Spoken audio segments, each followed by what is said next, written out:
Thank you, Lori, and our thanks not only to you, but also to Steve, Jonathan, and Lizzie, and the Laurie M. Tisch Foundation, Illumination Fund for making tonight and this entire series possible. And good evening to all of you out there in our audience. Thank you for Zooming in. I am Ruth Katz, Vice President and Executive Director of the Health, Medicine, and Society Program at the Aspen Institute, and I'm truly honored to be moderating tonight's incredibly special event featuring three outstanding speakers, and I'm going to introduce each one of them in just a minute. But first, I want to make a few comments about how we will proceed this evening. The panelists and I will spend about 30 minutes in conversation, after which I will open up the conversation, the discussion, to all of you for questions. We plan to end at about 7:45, and we'll get to as many of those questions as we possibly can. Now, here's how to submit the questions you may have. At the bottom of your screen, you will find a little box that says Q&A. You should click that button to write and submit your questions. And the questions can be submitted throughout our entire discussion. In fact, I would really encourage you to do that throughout the discussion. There's no need to wait till the end. That way we'll be collecting them throughout the conversation, and we'll be ready to go when your time on the program is actually here. Now, as Lori has just noted, this is actually the first time the Tisch Leadership Series has used a digital format for convening.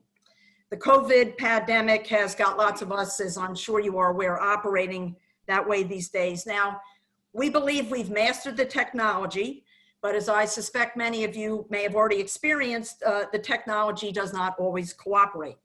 We don't expect any problems, but if something does arise, please bear with us. We'll get everything fixed and back in order. Finally, a reminder, the audience, all of you, will be on mute throughout the entire program. So again, please chime in through your questions. That's your time to talk. And with that, let's get started. It's now my great pleasure to introduce our three distinguished panelists. Dr. Vivek Murthy served as the 19th Surgeon General of the United States from 2014 to 2019. During that time, he created initiatives to tackle the country's most urgent public health issues, from addiction and the opioid crisis to education regarding physical activity and vaccinations. He's recently focused his attention on chronic stress and isolation as prevalent problems that have profound implications for health, productivity, and happiness. His latest book, Together, The Healing Power of Human Connection in a Sometimes Lonely World, will be released at the end of this month. Dr. Raul Perea-Henze, nope, I wasn't so good, let me try it again, I'm so sorry. Dr. Raul Perea-Henze, I think I got that right this time, is the Deputy Mayor for Health and Human Services for the City of New York. In this capacity, he oversees 13 different agencies and mayoral offices and 70,000 employees serving the needs of the most vulnerable New Yorkers.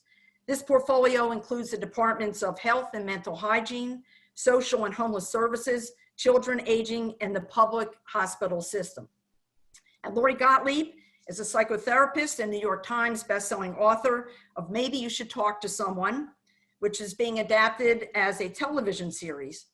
In addition to her clinical practice, she writes the Atlantic Magazine's weekly Dear Therapist advice column and contributes regularly to the New York Times and many other publications.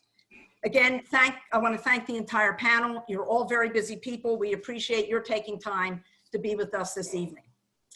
So let's just jump in with the conversation. And I actually want to start with some basic definitions to help keep us all on the same page this evening, me and our audience. And two concepts I really want to focus on to get us started, definitions that I'd like you to help us provide. First, what do we mean by the term loneliness? We often hear the saying, you can live alone and not, you can live alone but not feel lonely. You can also live with or work with a boatload of other people and still feel all alone. How does loneliness fit into that construct? And secondly, how do we understand the idea of social isolation? We're hearing an awful lot about that, of course, in the midst of the epidemic. I know we're talking about some kind of separation between an individual and other people, but I think it's more than that. And I want you to help us sort that out. Help us also to appreciate the difference between loneliness and social isolation, Can loneliness lead to social isolation? And I'm going to ask each of you to help us figure out those definitions to sort of set the stage for the rest of the conversation. So Vivek, let me start with you. You've studied the science of medicine, I know personally, of social well-being, which is the subject of your new book. From a science perspective, what are we talking about here? And are there medical consequences we can actually see and measure when we're talking about these concepts? Well, thanks so much for that question, Ruth. And let me just say how happy I am to be here and honored to be here in memory of somebody I never had the chance to meet but deeply admire, and to support Laurie Tisch and her wonderful family. I was smiling when Ruth mentioned that I've been studying some of this since medical school, because Ruth knows that firsthand because she was one of my mentors when I was in medical school. So it's especially nice to be here with her. Yeah, you're aging me. We don't have to do that. Aging is not the topic tonight. So let's talk about these definitions, because you're absolutely right, Ruth. These can be very confusing to people. When we talk about loneliness, we're talking about a subjective state that describes how you feel about the relationships you have. Loneliness can be thought of as a gap between the connections that we feel we need and the connections that we have in our life. And in that gap, we experience loneliness. But what loneliness is not, is it's not a description of the number of people around us. That's a more objective term. So when you hear the term isolation, that is a more objective description of how many people we have around us. But the reason this is important is because you can be surrounded by people, but feel quite alone. If you, for example, don't feel deeply connected to them, if you don't feel you can be yourself and be open. Conversely, you can have just a few people around you, but if you have strong relationships with them, you may not feel lonely at all. So this is a subjective term we're talking about. Now, the reason I became concerned about this is, when I was in medical school and actually starting in the hospital, I was seeing more and more patients who came into the hospital alone, without anybody with them to make really difficult decisions about their diagnoses and about whether or not to take certain treatments. And I used to ask them, is there somebody you want us to call so that we can have these conversations together? And to my dismay, they would often say, there's nobody. I wish there was, but I'll have to make the decision on my own. Even at the time of death, there were many instances I remember where myself and my other colleagues in medicine and nursing were the only ones to witness so many people's final moments because they didn't have anyone. And when I was Surgeon General, I saw this on a scale that I never imagined, which is that in conversations with people in living rooms and in community town halls, again and again, I heard things like, I feel like we have to deal with all of these problems on our own. I feel like if I disappeared tomorrow, no one would notice. I feel invisible. And that's what led me to dig more deeply into loneliness and to recognize then that science actually tells us a lot about loneliness. It tells us that it's incredibly common. In fact, more people in the US struggle with loneliness than have diabetes or smoke. And many countries around the world are dealing with double-digit percentages of their populations that struggle with loneliness. But it's also consequential for our health. And we're finding that people who struggle with loneliness seem to have an increased risk of heart disease, dementia, depression, anxiety, sleep disturbances, and increased risk of premature death. So these are just some of the reasons why loneliness matters. And especially now when we're physically distancing ourselves, it's worth saying that the terms we use matter. You hear social distancing used a lot in the news. A better descriptor, I think, is actually physical distancing, because the way we prevent the transmission of COVID-19 right now is to keep distance between ourselves and others. But that does not mean that we need to be socially distant from them. In fact, quite the opposite. It is more important now than ever that we invest more deeply in our connections at a time where everyone is struggling, everyone is stressed, and there's a great deal of uncertainty in our lives. Laurie, you've been involved with these issues, I would say, on the ground. You see individual patients. You write about what you hear and learn through your advice column. How do you view these issues, these definitional issues from your perspective? Yeah, so I feel like as a therapist, I am getting a front row view of the emotional fallout from the current situation. But even before that, I think that no matter what people came to me with, there was sort of this undercurrent of loneliness, even if people were surrounded by people like Vivek was talking about. And so I think there's a difference between loneliness and solitude. And loneliness is about a lack of connection. It's about an emptiness. Solitude is about a fullness. So you can be alone and feel good. And that's solitude. And we all need that. And I think as much as we talk about how, loneliness right now, so many of us are in our homes with the people that we love very much, but we don't have any time for any way of getting solitude. We don't have privacy. So solitude is really important. I want to make that distinction because I think a lot of people feel like I'm not allowed to have time to myself because that's the issue. Sure. So you should get some time to yourself. You need solitude, but loneliness is something different. And I see that, I think in the way we use our terms. So when we talk about social isolation, we aren't actually isolated. We are physically distanced, but with our phones, with our laptops, we can be connected to anyone, anywhere in the world. And it's really important that we don't tell ourselves that we're isolated. It's not like we're in a dark cell and we have no human contact. That's isolation. Mm-hmm. And I think the other thing is the way that we isolate ourselves. So a lot of people, and I see this a difference between men and women too, where men will come into my office and they'll say, I've never told anyone this before. And then I wait for what they're going to tell me, and it feels so mild to me. It's like, really? That's the thing you couldn't tell anyone? And so I think there's a loneliness there, right? Where even if they have a partner or friends or other people they could have spoken to, there's a loneliness when you feel like you can't connect with people. You can't be vulnerable with them. Women will come in and they'll say, I've never told anyone this before, except for my mother or my sister or my best friend. So they've had maybe 1 to 3 people that they could talk to, and there is a loneliness for them, but it's a different layer of loneliness. And so when we talk about the current situation, I think we need to understand, what does it mean to truly connect with people in a way that fills us up, that is meaningful to us? Because it's not just about reaching out, it's about reaching out in a particular way. And we'll get to all that. Raul, your experience is administering large government departments in New York City, including, as I mentioned before, mental health, where I'm sure these issues come up all the time. We're talking about, well, you tell me, numbers of people that probably are of epidemic proportions who are involved with these kinds of issues. How do you sort out these concepts while trying to help as many people as you can by providing the best possible care you can? How do you deal with all that? Thank you, Ruth, and thanks to Laurie for inviting me to be part of this session. I am so glad that Laurie went ahead of me and made the distinction that to me is key to this dialogue.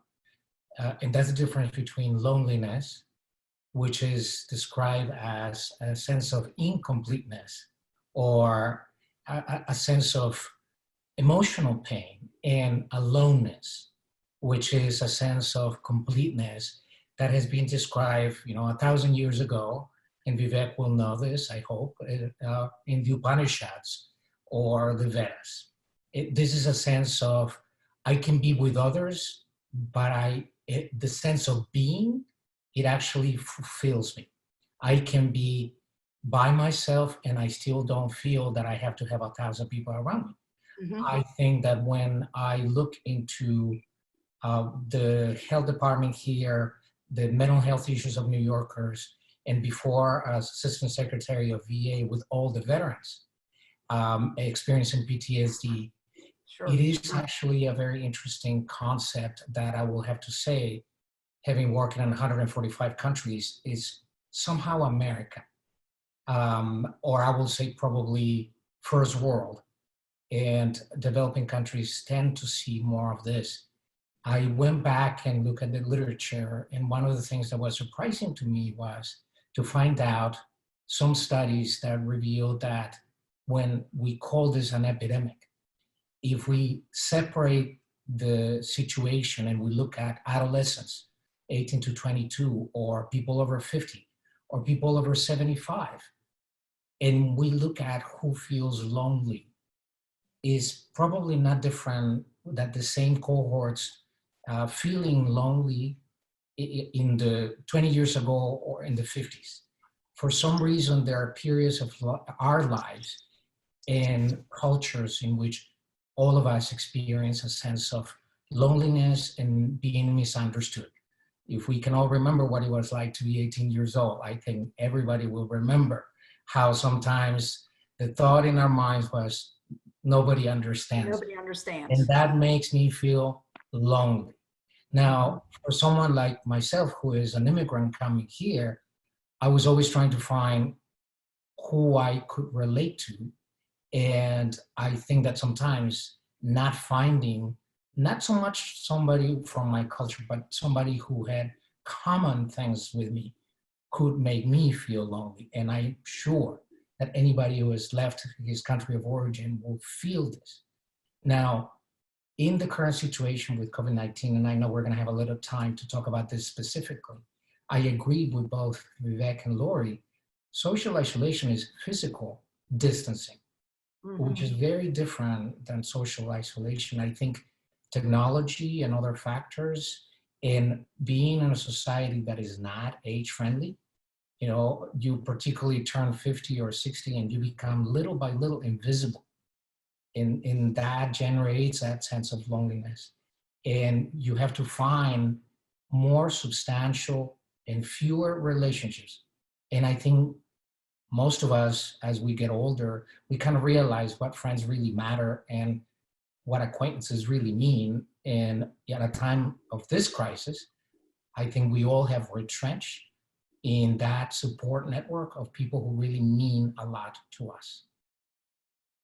So you've all mentioned some factors that contribute to loneliness and social isolation. Let me jump right to that. And of course, we hear a lot about the role of social media, and I would ask all of you to specifically address that issue because it's clearly one that's out there. But there are other factors at play here that lead to both loneliness, social isolation. Laurie, I'm going to ask you to respond first to that. And I was about to say, I bet you could write a whole book about it, but you've already written a whole book about these kinds of things. Tell us about the role of social media and other contributing factors to these kinds of problems. Yeah, I think that when we talk about loneliness, a lot of times what we see around us makes us get into a comparison mode. So we start comparing ourselves to other people's lives or some version that we see online. And I think that leaves us feeling lonely. Loneliness is about exclusion, about feeling like you're not part of something else.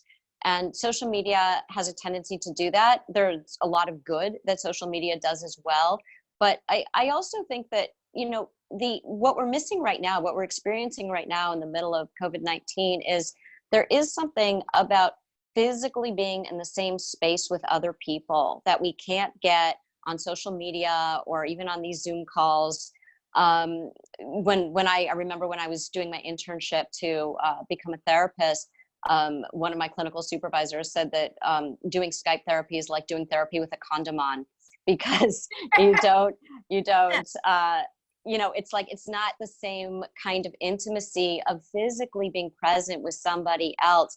And yet, as I do therapy right now with people on Zoom all the time, because of social distancing, I find there's something incredibly intimate about it that I hadn't realized, which is we're all in the same situation. Like kids are running into the room, pets are running across screens.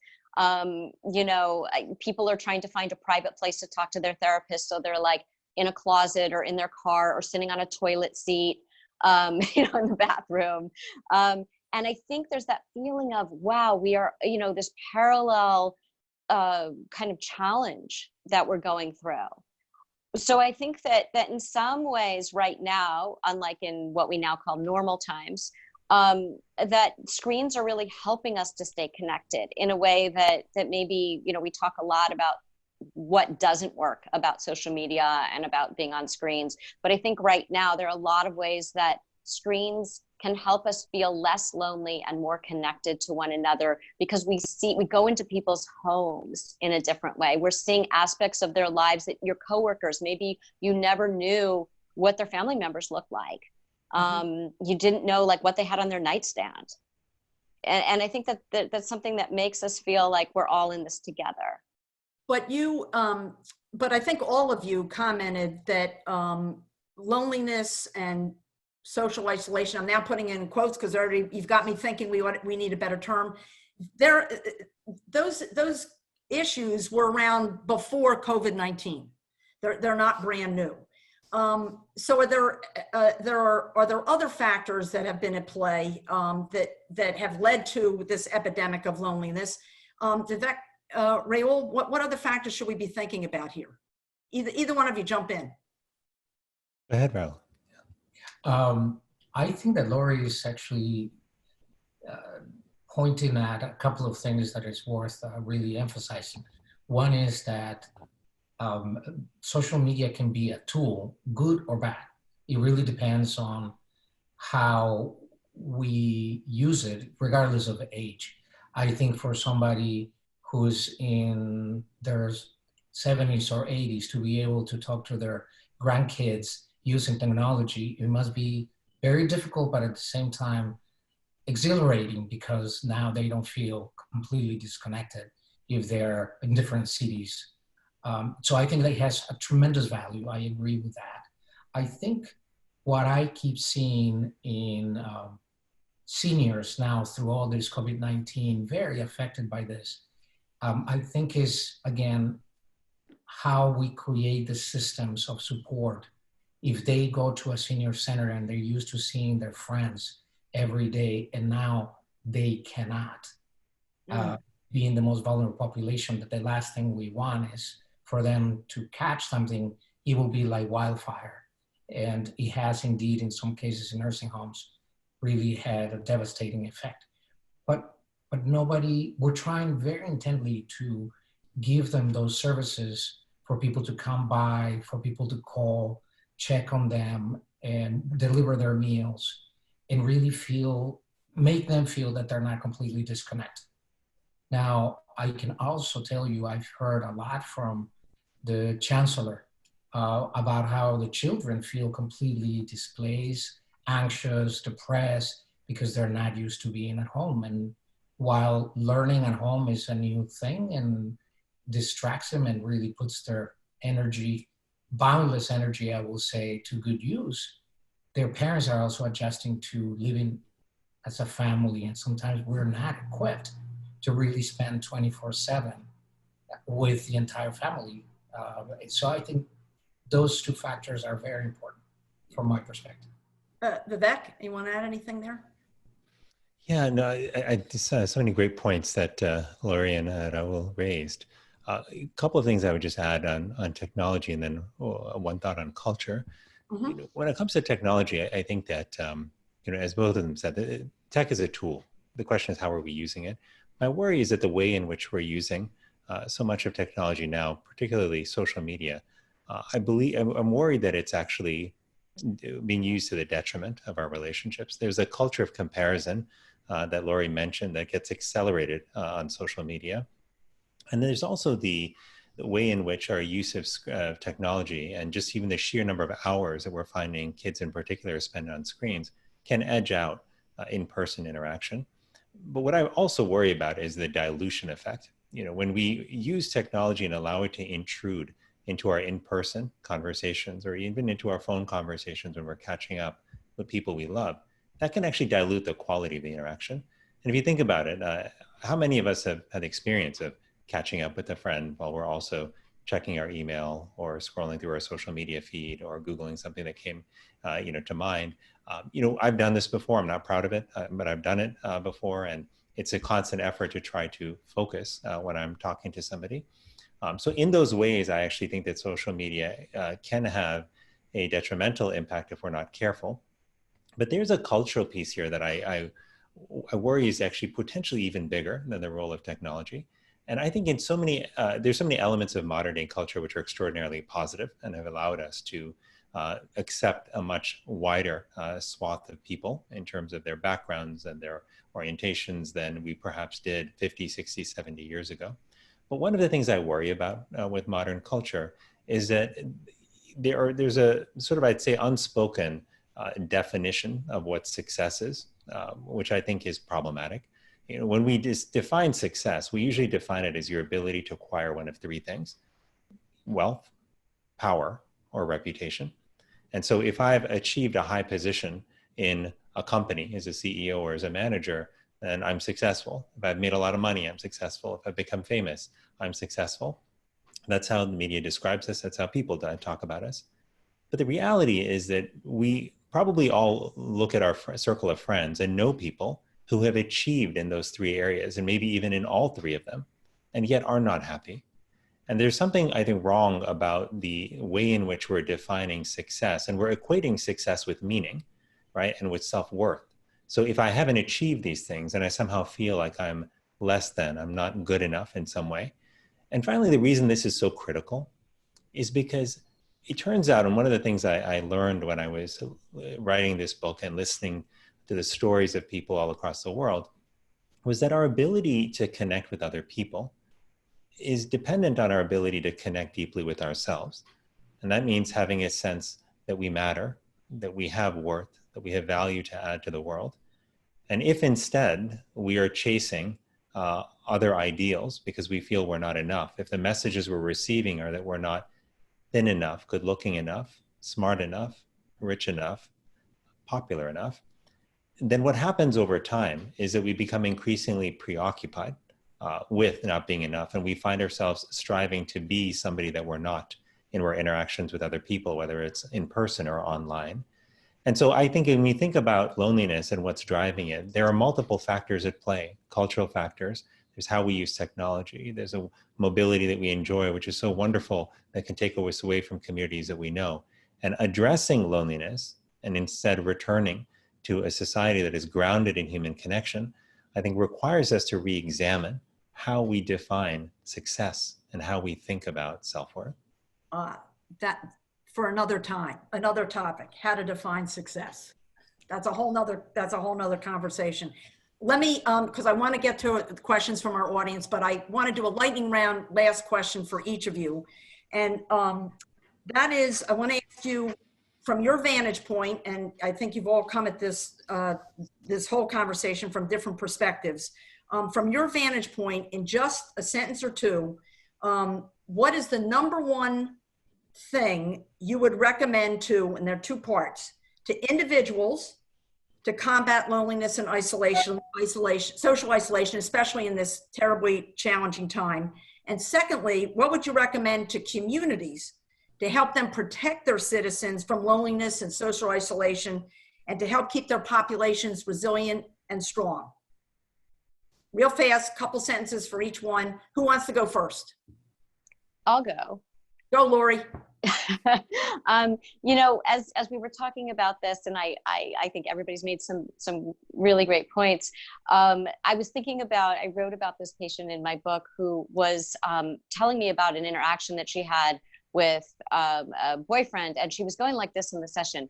And then he said, and then I said, and then he said, and then I said, and I thought, what is she doing? And I realized, I said, wait, you had that conversation on text? And I was trying to explain to her, because she was very lonely. And I tried to explain to her why it was important to have these face-to-face interactions, to really show up and be present and learn how to listen to other people and communicate with other people so that we can truly connect. And she said, oh no, we also use emojis. As if that would, you know, sort of, and so when we talk about, you know, who, what, you know, not in just the current situation, but, you know, what this undercurrent of loneliness is about, I think that we have forgotten about the art of presence, the art of listening, the art of showing up. And one of the bright spots, I would say, the silver lining of this horrible situation that we're all in, is all of a sudden, I think we're realizing, because we have a lack of it now, how much we value those interactions. And when we start to emerge from this, how much we're going to prioritize doing that and really being present in a different way. Because now we're realizing this really has a negative effect on our psychological well-being. So, and in terms of community, my son is doing this great thing where he's doing this project where he's been paired with a Holocaust survivor during the pandemic. Because these people are often in their 80s and 90s. They might be isolated, living alone. They've had obviously earlier trauma, and current trauma can re-trigger earlier trauma. And teenagers are paired with them to have a conversation with them every week, just to check in and chat. And I think that younger people during this time not only help other people to feel less lonely by reaching out to them, but they feel less lonely themselves because they have a sense of meaning and purpose. And I think meaning and purpose are really crucial in staving off loneliness all the time. What is, how can we connect with our communities? How can we be a necessary part of our communities? How can we contribute? And that often is a really important part. It's not just about how can I surround myself with other people, but it's about how can I make a meaningful contribution to my community at large. Vivek? So great question. So in terms of advice for individuals, I found that one of the most powerful antidotes to loneliness is actually service. When we help other people, two important things happen. One is that we form a connection with somebody and shift the focus from ourselves to someone else in the context of a positive interaction. But the second thing that happens is we also reaffirm for ourselves that we have value to give to the world and to others. And that actually helps to undercut a vicious downward spiral that we often see with loneliness, where people's focus turns increasingly inward, they become more secluded, and it chips away at their sense of self-esteem and worth over time. And there are many ways we can serve in this time. Even though we may not be able to go to a soup kitchen or a homeless shelter, we can reach out to neighbors who may be struggling. We can call friends to check on them and see how they're doing.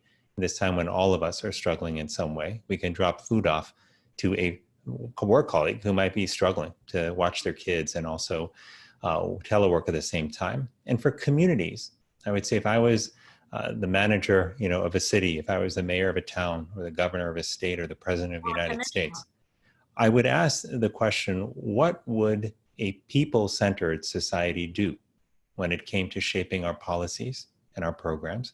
A people-centered society would design workplaces to strengthen human connection. It would design schools that taught children about social and emotional learning and how to build healthy relationships from a young age.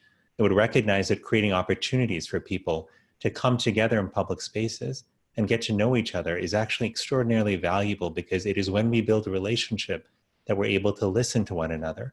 That's how dialogue happens. And that's ultimately how we overcome the polarization that we see today and address the big problems we're facing as a society. Raul, last word before we go to the audience questions.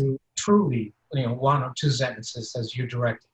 Number one, on the first one, I do agree with Vivek. Service to others actually makes us closer emotionally to other individuals, but also I will add to that, really work on that sense of aloneness, not being bad to be by yourself, and try to build what we've seen in other cases, particularly in my work with veterans. We call it resilience. It has to come from inside.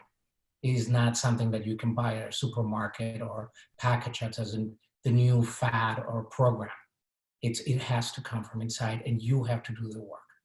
And then the second is, as communities, I think the pandemic is going to open up our eyes to actually see the big urban environments in pieces and create our own small town communities inside. I was lucky enough to grow up in a very small town where everybody knew everyone. That has some goods and bads, but I often go back to that sense of belonging, acceptance, and support. And I think that if we could find that, all of us in our examples, even in our buildings in New York City, I think we will probably be better equipped to deal with being and having the time on our own. And that is possible even in big cities. Absolutely. I agree. This has been a great conversation. We've got a very eager audience to ask a bunch of questions. I'm now going to turn to my colleague, Linda, who has been sorting all the questions that have been coming along during our conversation. And she's going to put them together, and we're going to ask you guys to respond. Linda, what do we have first? Okay, so a lot of good questions. One question about the systemic sources of loneliness. A couple of our questions had to do with the fact that loneliness is not something that just happened with COVID-19. The fact is that the way our society is structured, children of color, children of poor economic means, experience their own sort of loneliness. What do you think can be done to change the systems that have supported these kinds of separations and disconnectedness? Raul, you mentioned talking about coming from an immigrant family and some of the things that you experienced. Why don't you start us off answering that question, and then Sure. Vivek, Lori, you can chime in. I didn't come from an immigrant family. No, I I'm sorry. left my family. Your family did, not Which you. is a I'm big sorry. difference, and let me tell you obviously why. If I had my family here, I will feel that I can just go and be supported. I think in half my life that I've been in the US is the only time in which I'm happy. My family is all in Mexico, in a small town where there's not a lot of travel and it's pretty isolated. And I feel that when no matter happens here, that I can actually fend for myself. So that's a very, I can pass that on to anybody who feels that they come from a different community. You don't have to be an immigrant.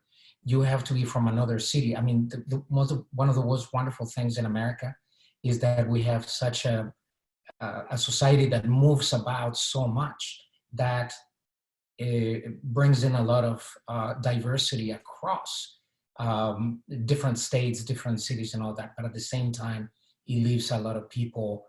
I was struck by what Vivek mentioned about people going to the hospital by themselves and dying alone. I never had that when I was in training in medical school in Mexico, because they all came with a big family, right? So I think it's important to try to find the families we create, if it's not blood family, the families that become our support systems anywhere we are, and we shouldn't forget that. Lori, Vivek, either of you want to add to that? No? Linda, next question. So there was another question about people who don't have any access to technology. I mean, especially now during the COVID-19 pandemic, when that is the only form of communication. What do we do for those people? And what kind of policies should be put in place so that those people are not isolated even after the epidemic? I can say something on a practical level about that, which is that I think that sometimes what happens is we don't realize what resources are available right in front of us in terms of connection. So there's a lot of things, there are a lot of problems with not having access to technology. But I will say that one thing that I have noticed is that people who don't have access to technology, or people who have are around other people like that, they form a stronger sense of community because they have to. And most people have a telephone, even if they don't have, like what we're doing here on Zoom. And voice still works. Voice is still a way of connecting. So, I think that we have to work with what we have and not feel like, well, if I don't have technology, there's nothing I can do. I think that we have to say, what can we do with what we have? And I would really encourage people not to feel like they can't pick up a telephone, or they can't somehow, reach, connect with the people who are right there with them. I think there's this idea that because other people have technology, that they're really connected and not experiencing all of this loss and loneliness, when I think every single person is, no matter what your situation is. May I say a word on this also? Please. We're delivering 500,000 meals a day in New York City right now because of the pandemic. And it's amazing to see the relationships that people form. The taxi driver that picks up the meals and takes them to, and all of a sudden he goes back for more, and they're his friends. And if there's an old lady in one apartment who needs to feed her cat or whatever, all of a sudden the rest of the building is coming forward, and you've seen the best. We've seen the best of people, and sometimes the worst of people, when their fear makes them, just lock themselves in. But for the most part, it's just amazing to see how people communicate in 20 different ways. I hope that that spirit remains long after we are past the pandemic. Linda, we got time for one more, I think. Okay. One question came in asking if you could explain, is there a relationship between mental health and loneliness? Are they interrelated? And if so, how does loneliness affect one's mental health? Vivek, you want to lead us off on that one? Sure. So there is a relationship, and it turns out our body and our human experience are all deeply interconnected. Our physical health is tied in with our mental and emotional health. Our spiritual health impacts the rest of our health as well. We are complicated but interdependent beings. And one of the things I think it's important to just to recognize about the mental health more broadly is that as we think about, and I would even broaden it to behavioral health, as we think about everything from depression to anxiety to substance use disorders, one thing that I have found is that while we can write medications for these conditions, and often that is indicated and it's the right thing to do, there is a powerful resource that we sometimes leave on the table and don't make as much use of, and that is the power of relationship and human connection in our life. I came to realize at the end of my tenure as Surgeon General that all the prescriptions I had written over the years for strong antibiotics and anti-inflammatories and other therapeutics, that there were few things that were as powerful as the love that one gets and the love that you're able to give in a deeply meaningful relationship. And that does wonders for our health overall. And that's why when I came out of my time in office and I thought to myself, what could I work on that would help address the deeper root cause of what's ailing us? What could I do to perhaps contribute to strengthening people across society? I kept coming back to this idea of social connection. And as hard as a time as this is right now, when so many of our lives have been turned upside down, I don't think it's the default that this time of physical separation will lead to more loneliness or to a social recession, if you will.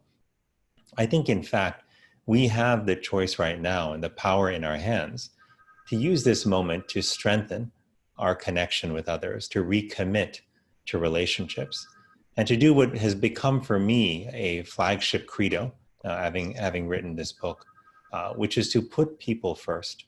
I'm finding those three simple words can guide us when it comes to the decisions we make in our life, how we prioritize, and it can also help guide communities as they think about how to shape policy in ways that lift people up and serve everyone. And that's my hope, is that we will come out of this more deeply connected with a greater commitment to prioritizing people and relationships in our life. And if we do that, we will be healthier, we will be more resilient, and ultimately we'll be more fulfilled. On that very promising note, that brings our program to an end. I want to thank our three terrific speakers. I want to thank both our New York and DC Aspen Institute staff. And again, I want to thank Steve, Jonathan, and Lizzie, and Laurie Tisch for making tonight and this series possible. Everyone be well, stay safe, and good night. Thanks again.